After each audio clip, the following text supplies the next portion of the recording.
Hi guys, good morning. I'm back again with another video. It is early morning for me. I am more so a night owl, so excuse me if you may hear some drag in my voice, like, a little tiredness in my voice or whatnot. I'm still a little tired, but it was on my mind to make this video for anyone that may be in the process of taking Armrit, the Armrit exam. And so I wanted to share some information as much as I can about my experience taking the Armrit exam. So if you have not seen my last video, my most recent video before this one, I did take the Armrit exam on March the 6th, and I took it, I passed it, and I have received my registered MRI technologist certification. So I am registered as an MRI technologist through Armrit. My next test that I'll be taking is ART. I'm currently preparing for that exam as we speak. It's just taking a little longer than I would like for it to, because I am pregnant. And so not every day when I get up do I feel like, cracking open a book and studying, and remembering things. But I will get to it as soon, as time and as God feels it so. So I wanted to go forward in talking about my process of signing up for the exam. So as you guys may or may not know, I graduated from Midwestern Career College, and I was interested in taking the Armrit because it was a test that I did not need my school's approval or any process from the school other than my degree to take this test. So I can sign up for the test on my own. I can, everything I can do via internet. It's, myself that has to do that. Unlike the ART, I have to take an exit exam with the school. I have to pass that exit exam with a certain score before they even allow for me to have the application to fill out for ART. So there's a little bit of a process there. So I felt like Armrit would be easier for me to, take and become registered with first. So I went ahead and I went online, and on Armrit's website online, they have a application page where you are allowed to print out all of the information that you need for the application, regarding what type of student are you. Did you graduate from an approved Armrit school, or did you just pretty much like cross train at your job, or like there's different requirements or specifications for people who have different situations. So they have that laid out on a page, on lots of pages for you to read and follow everything appropriately for your situation. So my situation was graduated from an Armrit approved school, so I needed my degree, I needed a resume, and I needed my money order of $300 and for the application fee, and I needed the actual application itself, the Armrit application that needed to be filled out. And so those four things was what I needed. And basically I went ahead and sent those in. It took them about, I would say, a week to send me an email stating that they did receive my information and everything was good to go, and I am now able to schedule my testing. So when I went into the website to schedule my testing, which is through a website called PSI, I learned that I had to pay an additional $65 fee. Well, actually, I learned that during the application process, because it does specify on the application that upon scheduling the test, you're going to have to pay an additional $65, but that's separate from the $300. So, but when I received that email about a week and a couple of days later, I went to PSI website and I logged in with my ID number and everything that Armrit provided me with, and I scheduled my test. So the thing about the testing is, here in Chicago, I can't speak for other regions, but the tests is only are held Friday and Saturday. I don't remember. No, it's not held Sunday. I just remember it being Friday and Saturday. So every Friday and Saturday of the week is the only times that I was seeing that there was a testing date available. So basically, the testing dates are first come, first serve basis, and they only have a certain amount of spots that they could fill, and especially because of COVID-19, they have to have those restrictions of how many people they can allow in the testing center. So when I got my confirmation email that I could schedule my testing date, that was back in December. I got that email. I was not able to schedule myself until February. And like the longer and longer you kind of wait to schedule yourself, the more and more the dates are pushed back because those spots are filling very quickly. So you gotta, if like, okay, you want to test by, for example, April, then you need to look now, at that scheduling date, because the longer and longer you wait closer to April, the more and more those dates are not going to be available. They're going to be taken already. So once I scheduled my test date for March the 6th and the time, they sent me a confirmation email after I paid my $65 as well. About location, directions, how to get there, the time you're supposed to be there, and how it's suggested to come 30 minutes earlier because there's paperwork that needs to be filled out. And they talked about did they talk about parking? I don't think they talked about parking. I took it upon myself to figure out what parking was in the area or whatever. And sorry you guys, I keep looking up here. I'm so used to like being on a laptop where the camera is like at the top of the screen, but I'm on my iPad, so the camera is like right here to the left. So sometimes you may catch me looking up here, and then I'll revert back to looking there. But so I took it upon myself to find parking prior to coming down there because I didn't want that to be, a reason why I was a few minutes late. So I got there. My testing time was at 12 p.m. I got there at the building at 11, probably like 10:55, because I was parking in the parking lot at like 10:50. And then I took my time walking to the building. I got there at 11.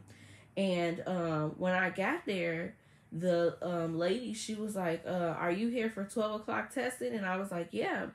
And she was like, oh, okay, you could just fill out the paperwork and then you can go ahead and take the test. And I was like, but it's only 11 o'clock. She was like, yeah, you can take the test now.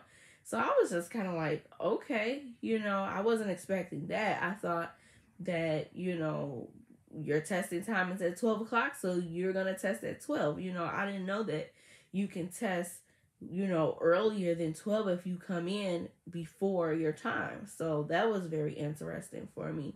And so I wasn't ready, mentally, I was like, I'm going to sit down, have 30 minutes to kind of go over some more study material.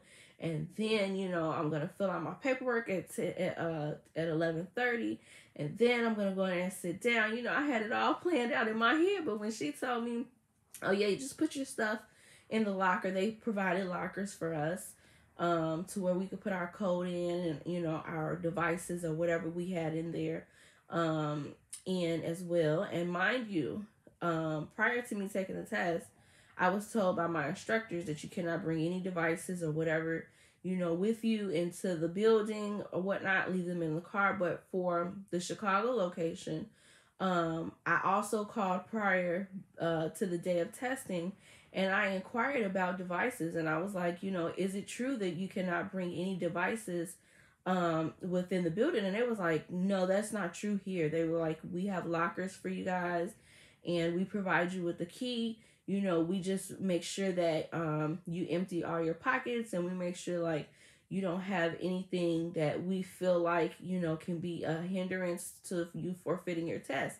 So they make sure that you're searched or whatever. So I was like, oh, okay. So I brought my cell phone, with me, of course, because I have a child, so I hated the fact that if it was the case that I had to leave my phone in my truck, so it was great to know that I could bring my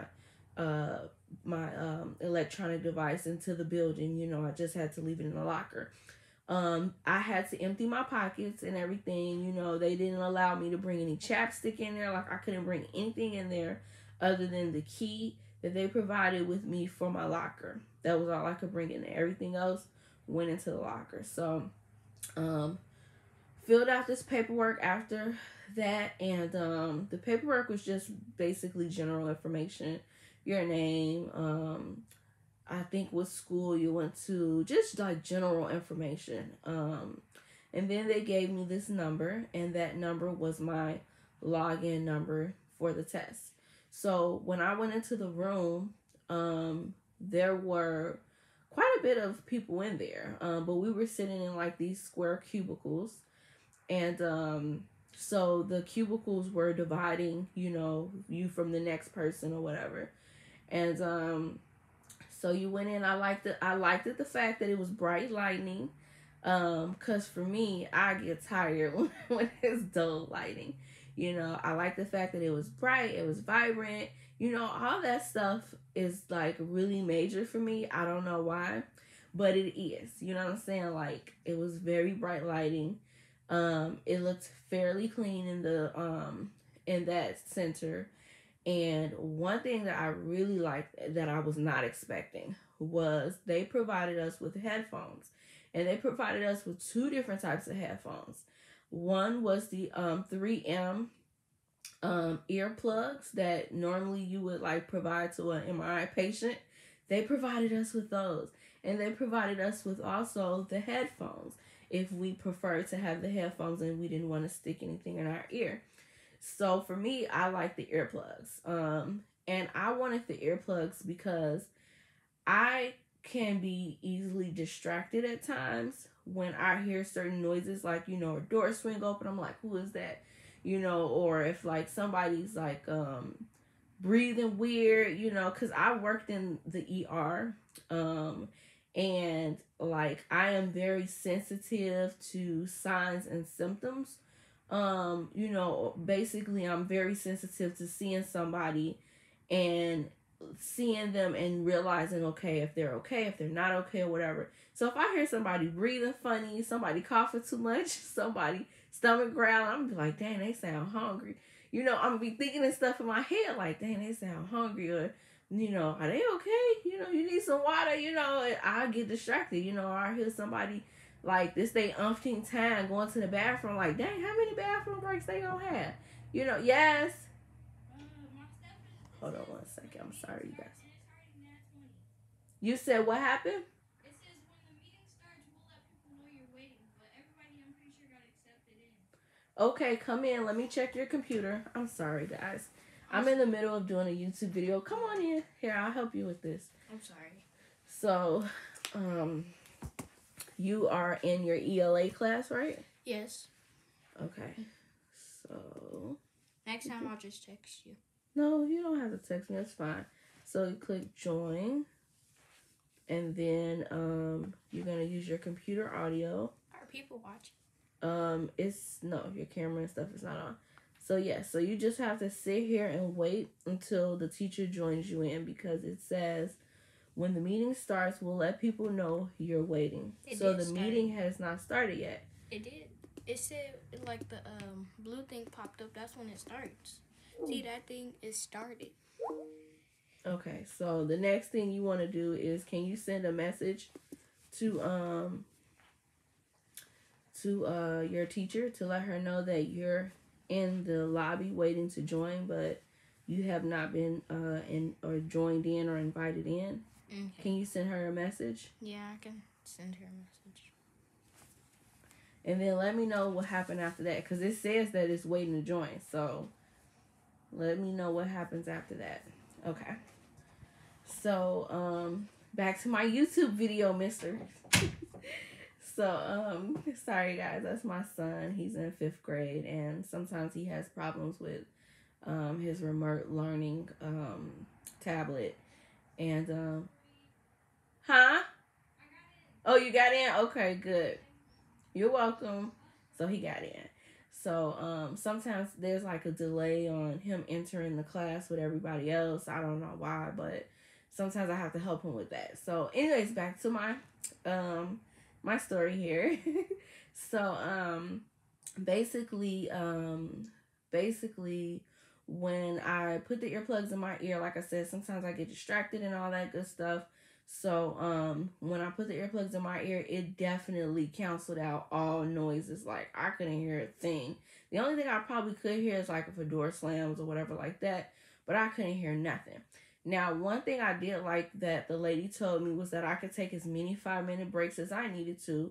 She was like, you could get a drink of water, you could go to the bathroom, but you cannot leave the building. You know, so they have cameras throughout the hallway. They have cameras throughout the testing center and everything, so they can see clearly where you're going, what you're doing, you know. So but I didn't want to take any breaks. I literally just wanted to go straight through with it because I didn't want to lose track of thought or focus. So I literally answered all 240 questions in one rip. I did not get up, not one time. So when I started the test, basically they gave me a lot of information on how to click the answers, how to navigate through the pages, how to go back, how to mark if there's a question that you're unsure of and you may want to come back later. They showed me how to notice my time that's left for each section. Like, they went through a thorough detail, I think it was like 3-4 pages of information on how to, what, who, how, you know, why, all that stuff. So I read all of that. It was very helpful. And then after that, I began the test. Now, the first portion that I began, I think, was physics. Why did I say? I tried to mix physics and clinical applications together. Sorry, you guys. So physics was the first portion of the test that I took, and that portion I think had between 80 and 88 questions. I don't quite remember. And so physics portion was literally MRI in practice 4, 4th edition and 5th edition. Physics definitely was, very thorough. And I feel like their questions were very appropriate to the context of information that we read in MRI in practice. It was definitely appropriate. I actually appreciated the questions because it made me think, based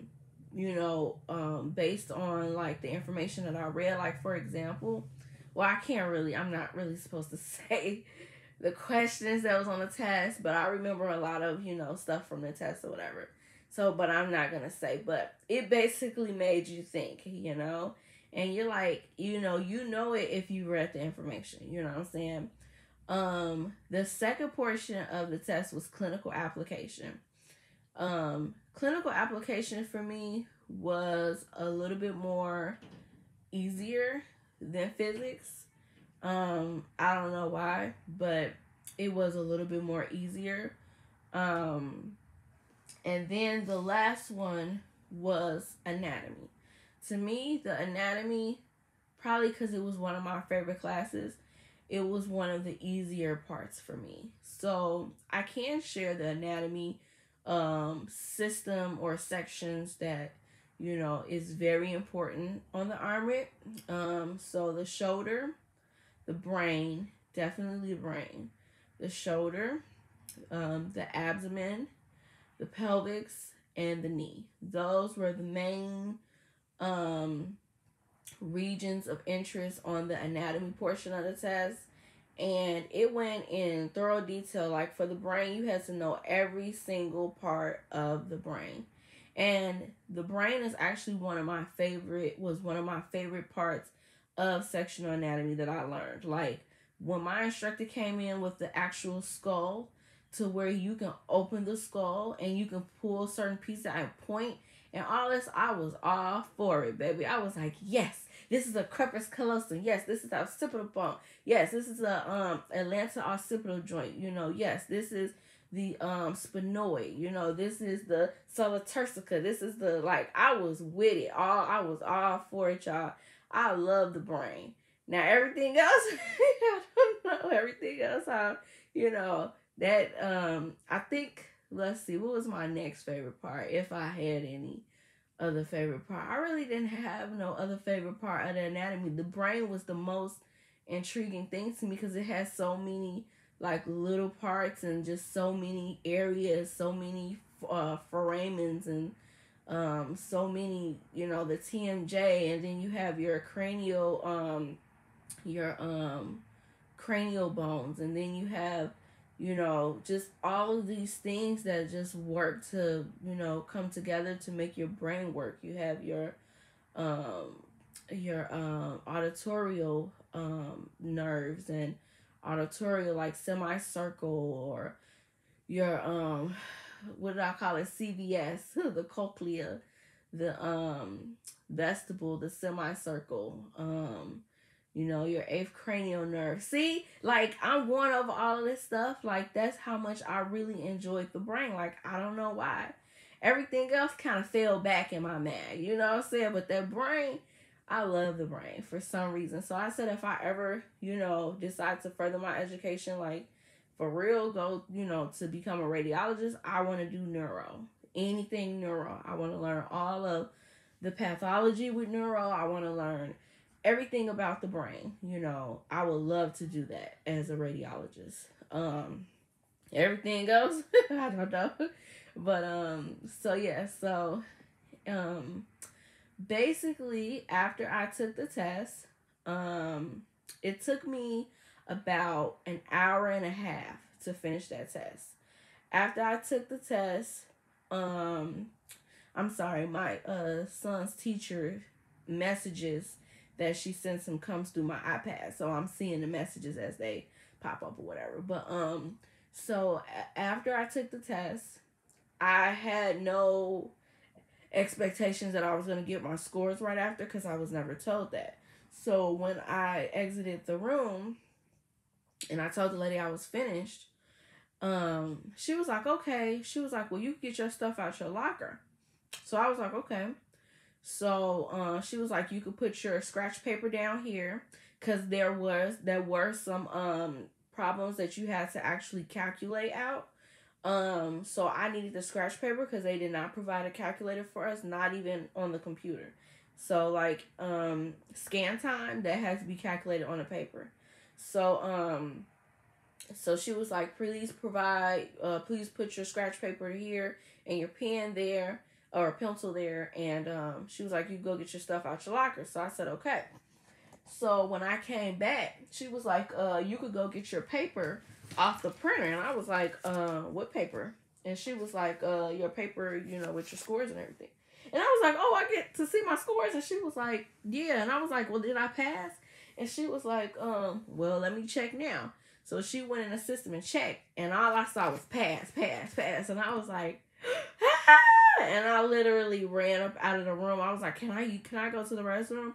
And I literally ran out of that room yelling down the hallway, and ended up getting a headache because I was yelling and running, and I'm pregnant. I would never do that again. But I was so happy, you guys. I really was very happy that I had passed, and I seen the word pass all 3 times in all 3 sections. And so when I came back from the restroom, I grabbed the papers off the printer, and that's where I was able to actually see my score in detail. And I was so excited. I didn't even read the instructions on the paper. So I was just steady looking at the scores, like, man, pass. You know, I was just so like in la la land, literally. So it was maybe like because I took the test that Saturday. Monday came, and I was like, okay, so what's next? You know, how do I get my certification? You know, what do I need to do? You know, because I didn't, like, there was no, I thought that there was no information given to me of what to do next. So I went ahead and called Armrit myself, and I spoke with, I believe he's like the CEO of the company or whatnot. And I asked him, I said, how long does, I said, I took the test Saturday, I passed, and I asked him, how long does it take for me to receive my certification in the mail and for my status online to be updated? So he was like, whoa, he was like, wait a minute, did you read the information that was on your score sheet? And I was like, what information? And he was like, there is information on the score sheet that states that you need to send in your scores to me. And you need to send them in to this email address. And he was like, and at that point, upon receiving it, we will mail your certification and everything out as soon as possible. So I was like, really? There was information on the score sheet. So I went and retrieved my score sheet. And I'm like looking at it, and I looked down at the bottom, and there it was. And I was like, oh my goodness. And I'm on the phone with him, and I'm like, oh my goodness, I'm so sorry. I was like, I did not see that information. I literally was just looking at the scores, and I was just so like happy of that. I paid no attention to the rest of the information on the page. And so he was like, yeah, so you want to send that in? so after that Monday, I went ahead and scanned my documents on my phone, and I sent it in to him. And no more than about 7 days later, I received all of that, for which I showed you guys in the last video. So I was so excited. Everything worked out, and that's pretty much my experience with Armrit. I really don't have anything else to share about it. You know, I hope that the information that I share has been helpful. I know somebody had asked me if there was any fill in the blank questions, or if there was any essay questions. There's no essay questions on this exam. There's no fill in the blanks, thank God. There's only multiple choice questions on the exam, and then there's a few calculation questions of scan time. And so you guys should already know, if you completed school, that scan time, you pretty much remember it by, let's say, well, I can't say how you can remember it by. I can only tell you how I remember it by. So I remember it by TR times phase matrix times NEX divided by 60, or divided by 1,000, and then you divide that again by 60. And that's how you get your scan time. And so those are all the things that affects scan time, or time affecting parameters.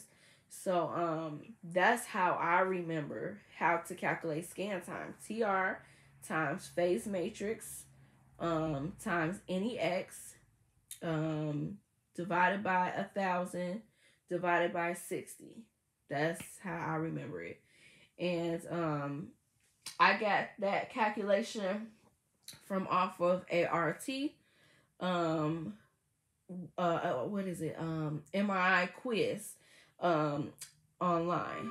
So let me see if I can show you guys the MRI quiz online, the scan parameters.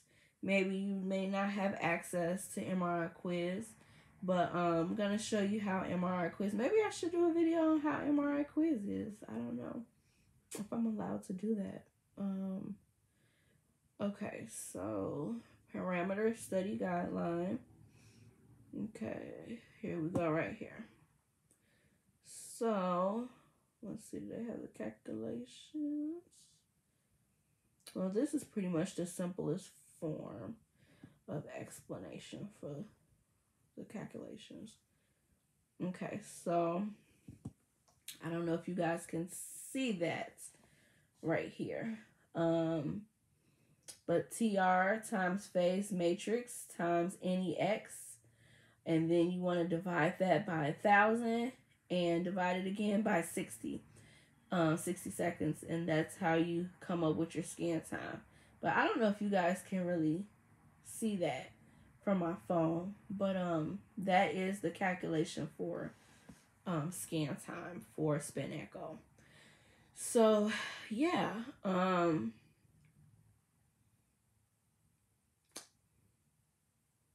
that's pretty much all I have, y'all. So I hope this video was helpful for you guys. I know it's 30 minutes long, but I really wanted to go over in detail what it is that I experience throughout the test time and all that good stuff. So I hope this video has been helpful for you guys. If you guys have any questions or anything like that, please feel free to leave them below. I will respond as promptly as I can. And I will be doing another video soon about my ARRT success. But until then, see you guys next time. Bye-bye.